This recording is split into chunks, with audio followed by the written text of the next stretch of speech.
And now, the show you've been waiting for. From Channels TV's global headquarters, it's The Other News. And here's your host, Okey Bakassi. Mr. Announcer, it's Dan the Humorous, y'all. Get it right.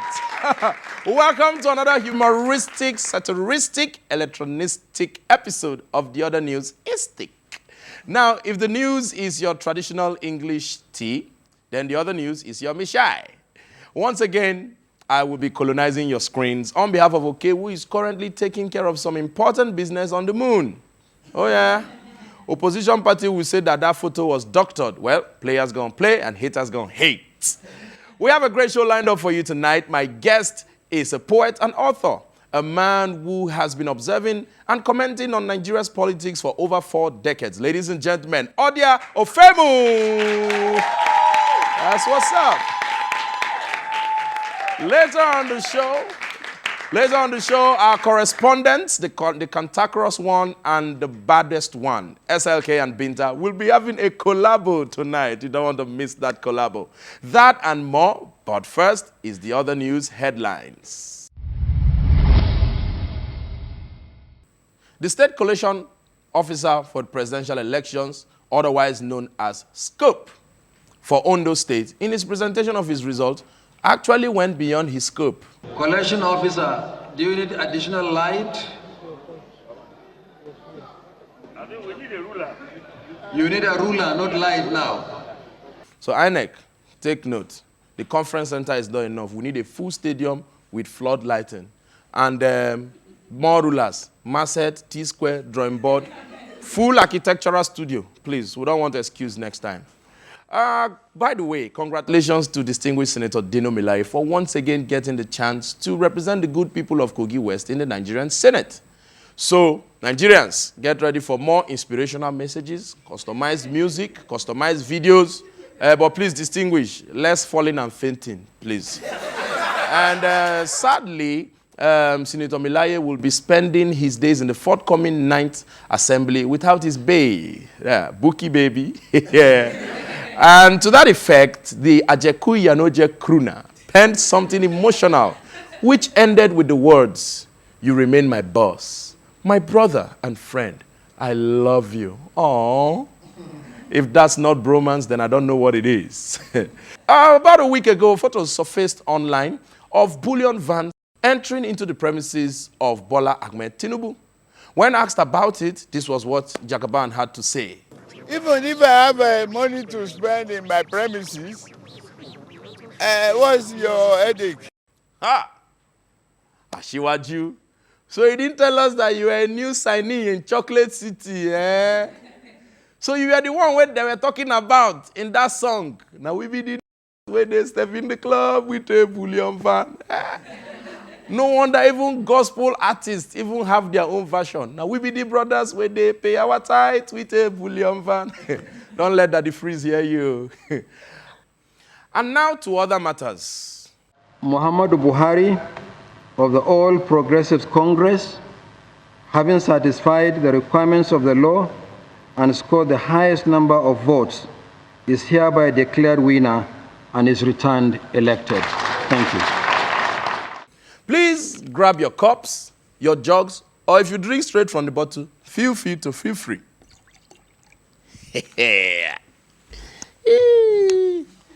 As we say congratulations to our brand new, or should I say our second-hand president onto second tenure. You understand? I mean, we use them. Waiting you used before, we use them again, second hand. And you know they say, if music is nice, you play it twice. So let's raise our glasses in the hopes that we will enjoy the music and not face the music. Now, while we wait for Mr. President's agenda for the next 4 years, we, the voters, also have an agenda to set with INEC. The just concluded presidential elections was indeed very organized. All the good citizens of my ward and my polling unit have been waiting since morning. People rolled out and came out early in the morning, but there was no material. The officers have not arrived from the LGA headquarters. They just arrived now. and I'm voting by 4 o'clock. It was peaceful. And technology was on point. The card reader couldn't automatically authenticate me. And to a wonderful election, another drink goes to you, INEC. As far as elections go, it is very obvious to us that our country, Nigeria, is indeed unique. And in this case, unique is spelled U-N-I-K. Oh, yes, unique. K for K-leg. K for krinkum krankum. In other climes, election happen as life happens. People go to work, children go to school, and even in some places, people post in their votes. But here in Nigeria, on election day, total shutdown. Economically, socially, culturally, romantically, even spiritually, witches cannot fly on election day because everything is shut down. Shut down everywhere. Hey, you people are taking your work serious. I was just complaining. It's not an instruction. Please, turn back the light. Everything is too serious in this country. Hey, this is 2019, for goodness sake. This is the year of flying cars, artificial intelligence, and even here at Channels TV, the VROI. Let's bring you Maokwe Ogun Yusuf all the way from our Abuja studio right here in Lagos via our virtual reality interface. Hello, Maokwe. Yes, where correspondent will appear to you. Honestly, the first time I saw this on Channels TV, I was like, blood of Jesus. You people can't be going spiritual here. But it's technology. In 2019, the love of your life is just a DM away. It goes down in the DM. It goes down in the DM. In 2019, phones with high-resolution screens are now foldable. But here in Nigeria, we have just launched our very own Electoral foldable gadget.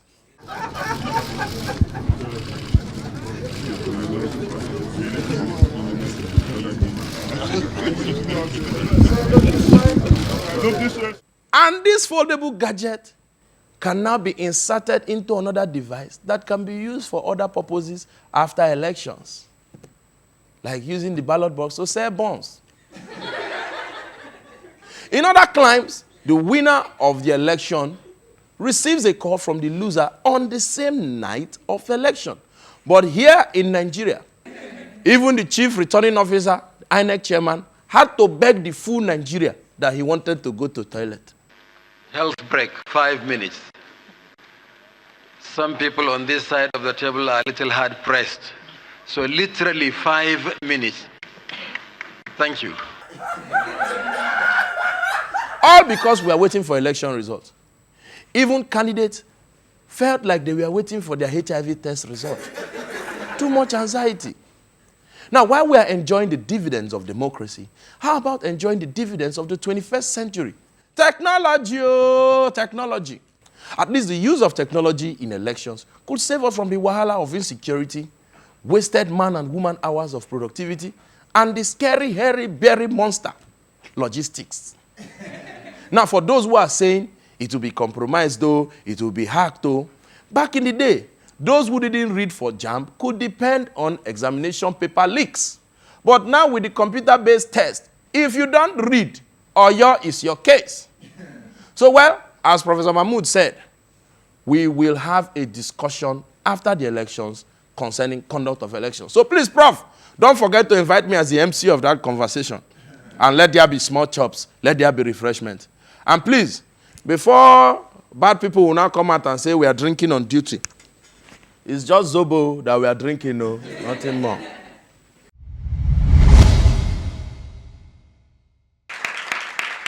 My guest tonight is a poet, and wait for it, a polemist. He is a renowned author and once served as a private secretary to the great Owl, Chief Obafemi Awolowo. He's a social commentator and an activist. Please join me to welcome Odia Ofeimun. Welcome, sir. Welcome, sir. Welcome, sir. Welcome, sir. Mr. Audia, it's good to have you on the other news, sir. Now, in your intro, I've never heard that word before, a polemist. Please, sir, who or what is a polemist? I've never called myself one. That's what they call you on Wikipedia, sir. People have every reason to use the knowledge they have of me to describe me. But the knowledge I have of myself does not allow me to call myself a polemicist. Okay. But then, just for educational purposes, someone who calls himself that, not you now. Somebody who is capable of being a contrarian in the sense that you can disagree and defend your positions correctly. Okay. That means everybody in Nigeria is, if you go to Bia Palo, they're always arguing and defending their positions correctly. No, except that there's a consistency to your practice which allows people to call you a polemicist. Oh, wow. Because if you engage in polemics, it means you are capable of holding your audience at a certain range of expressiveness. Oh, wow. Okay, that's definitely a notch higher than Bia Palo. Yeah, very correct, sir. Now, but then you are a poet. I'm a poet. I've always wanted to be a poet. From the age of 12, I've written poetry, and from the age of 17, I started writing the kind of poetry that they now do in their school certificates. Wow. Okay, so then let's talk about, thank you. So let's talk about poetry as an industry. What, in your opinion or in your perspective, is the future of that as an industry? Poets doing well like musicians, like actors, stuff like that? No, it is very difficult to see poetry as an industry, but it remains one. And I tell you why I say it is difficult to see poetry as an industry. It does not provide the kind of monetary benefits that you may derive from music, for instance. Unless you win the Nobel Prize or one of those big prizes, you are not likely to be putting plenty of food on the table by writing poetry. But you see, these days, there are so many prizes on board that poets are able to get the kind of money that you don't get in very many industries. Properly speaking, I can tell you don't buy poetry. Now, in most communities where people do not buy books, you know that poetry will be downgraded. And to a very large extent, the downgrading of poetry is part of the reason we are not good in almost every other area, because to be a poet requires some level of creativity. You are bringing something new into every situation in terms of arguments, in terms of the language you use, because a poet's job is to develop the language of everyday society so that we move as close as possible to music when we speak to one another. We learn to entertain one another the way we speak. And if a poet manages to do it well, it genuinely develops a community. Wow. That you worked as a private secretary to great Chief Obafemi Awolowo. I did. So what was it like working closely with such an enigma? I was 28 when I started working as his private secretary. And it lasted for 3 years and 10 months. Perhaps the best 3 years and 10 months of my life in terms of the experience I acquired. Working with Awolowo, I tried to explain by zeroing on how I was employed. Before I became his private secretary, I had read all his books. I had a lot of respect for him. And where I disagree with him, I could tell. And when it was advertised that he needed private secretaries who will be committed, I simply, although I was late in applying, I simply wrote that if by involved and committed, he did not imply that I cannot disagree with my employer when I feel strongly about a problem, I will work for him. When you give your own employer a condition for working for him, and he agrees that you could work for him, it means he's a sensible man and a man who is serious-minded. So we're still conversing with the legendary Odia Ofeimun right here on the Other News. Don't move anywhere. We'll be back before you say pay more.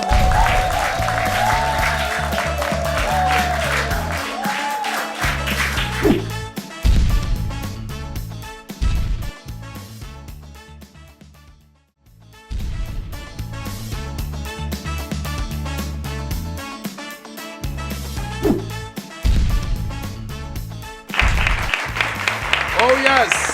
It's still the other news, no contest. We're having a wonderful time here and we're actually learning. Now, sir, we just came out of a presidential election. Over 10, how do you rate it? Are you serious? It's a question. It's a question, sir. There was no election. Huh? Properly speaking, there was none. How do you mean, sir? If I gave them 2 over 10, I would be doing the system a favor. Okay, so by what standard? I mean, people went out. At every stage of the electoral process, there was something fundamentally wrong. Which We have not had an election. Just put it this way, since 1999, we've not had one proper election. They've all been very unfree and very unfair elections. I mean, we are good people. Nigerians are not bad people at all. Our leaders are evil. The truth is that when you've had the kind of elections we've had in Nigeria, the proper thing would be to say, let's stop these elections and rejig the system.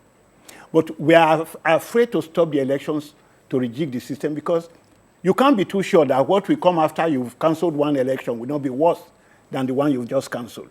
So we go on tripping from one fry pan to fire. This one is worse than entering fire. It's full hellfire. It's worse than hellfire. because properly speaking, I mean, I'm not trying to make people lose their cool about the election. If you take from 1999, just take one election after the other, the next one will be worse than the last. If you run a country on that basis, it is not possible for a government that comes to power through a bad election to run a good system. It is simply not possible. Okay, so now what exactly is the problem? Is it the process or the participants, in this case being the politicians? Just put it this way. A country that cannot count its population cannot have a proper register of voters. It is simply not possible. Yeah. And then we move from not having a proper register of voters to having results that have no relationship to actual voting. And this has been happening since 1999. In every election. Now, look, we can laugh about it, yes, but it is one of the most fundamental things in a democracy that people ought genuinely to be able to determine who will govern them. We don't have an elite that governs.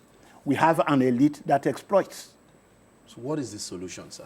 The solution... What can we do? Okay, since the process and the participants are a problem, what about the people? Let me ask you, since now you are old enough to have been a member of a political party 10 years over, have you ever paid party dues? Have you ever put 1 naira or 10 naira in the coffers of a political party? If we do not fund our political parties, they will be funded by money bags who will determine who can run or who cannot run and who can win or who cannot win. Now, don't let people treat you like a youngster. Once you are 18, you are old enough to you ought to be old enough to go to parliament.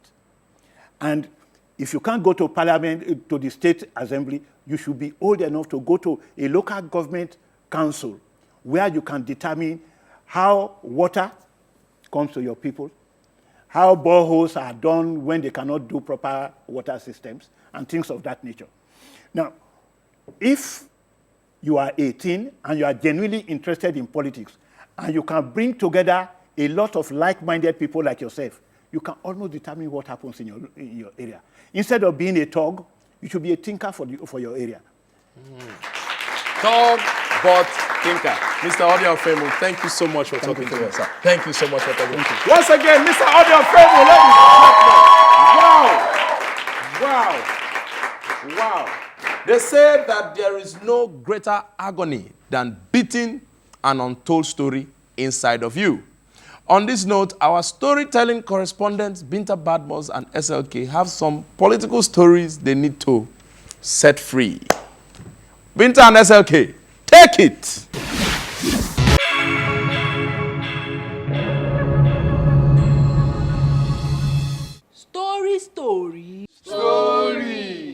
Once upon a time. You see, a long time ago, 18th of February.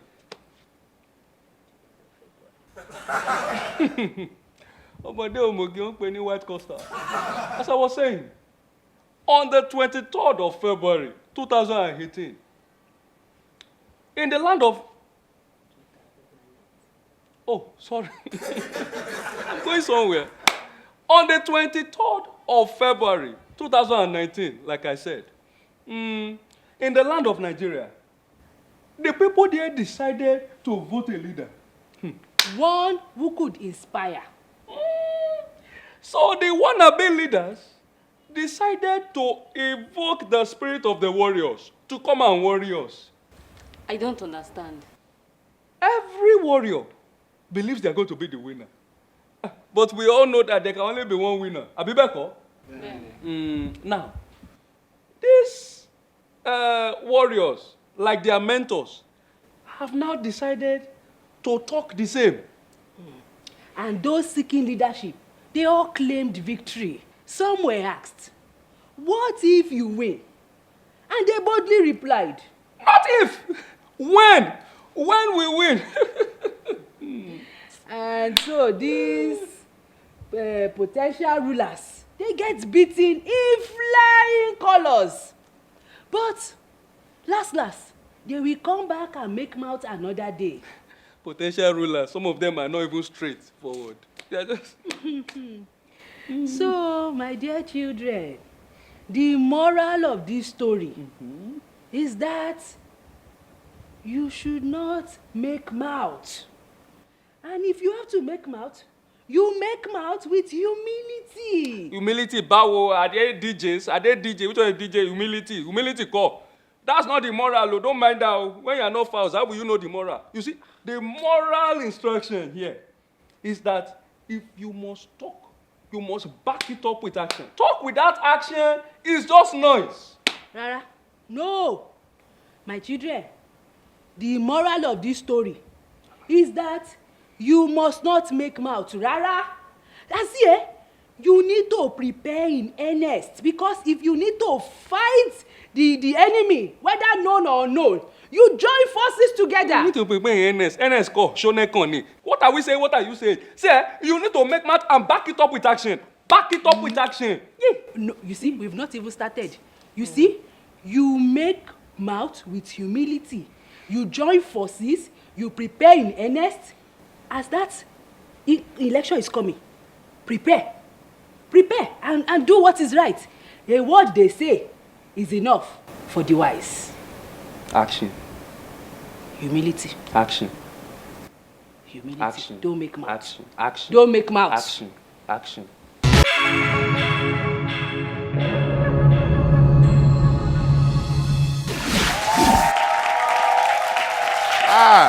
I never knew this collabo was going to be Taste by Moonlight Ikorodu version. Well, that brings us to the end of yet again another episode of The Other News. Keeping this chair warm for Okey has indeed been a pleasure. Remember, you can be part of our very beautiful, lovely audience by calling the numbers on your screen. And of course, you can make out time to follow us on our social media handles at The Other News CTV on Facebook, Instagram, and Twitter. Of course, same handle for our YouTube channel. Our people, or rather, Okey's people say that to move mountains, you must first lift a stone. My name is Dan the Humorous, and I'm trying to move my mountain by lifting